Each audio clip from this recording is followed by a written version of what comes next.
Good morning, boys and girls. We are continuing to read the Easter story as we lead up to Easter and celebrate Jesus' resurrection. We are reading out of our Read and Learn Bible again.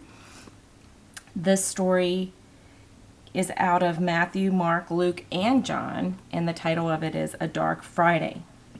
Jesus and his disciples went into a garden on the Mount of Olives. Jesus walked into a grove of olive trees to pray. The others lay down on the ground and went to sleep.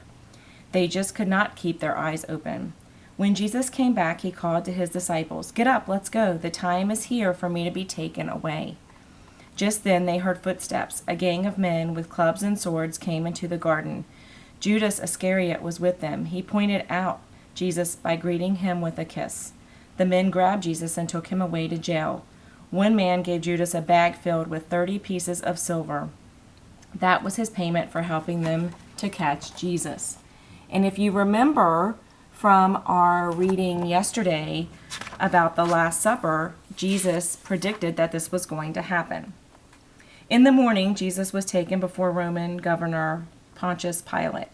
Jesus' enemies told the governor, "This man says he's the king of Jews. He is making people turn against the emperor. He should be put to death." Pilate asked Jesus, "What do you have to say for yourself? Are you guilty?" Jesus did not say anything. The governor was amazed that Jesus did not defend himself. At last, he let his soldiers take Jesus away. The soldiers put a red robe on Jesus and a crown of thorns. They made fun of the king. Then they took the robe off and beat him with whips.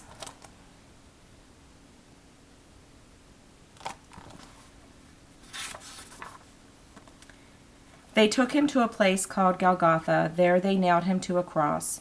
This was how the Romans punished people who had committed bad crimes. At noon, the sky turned dark and stayed that way until 3 o'clock. At that time, Jesus cried out, "Father, I put myself into your hands." Then he died. A crowd of Jesus' friends were watching everything from a distance. After they had seen the terrible sight, they felt brokenhearted and went home. Now, luckily for us, the story does not end here. Tomorrow we're going to pick up with the miracle of our salvation is when Jesus rose from the dead. On Sunday, Easter, which is why we celebrate Easter, it's not about Easter bunnies or getting candy or Easter baskets. It's about our salvation and how much Jesus loved us. I want to invite you guys to tune in to Community Church's site.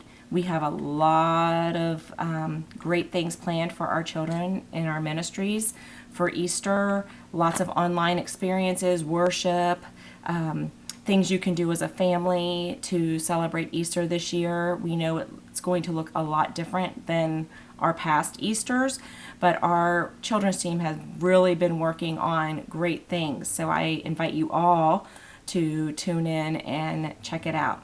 I will see you guys tomorrow. Love you.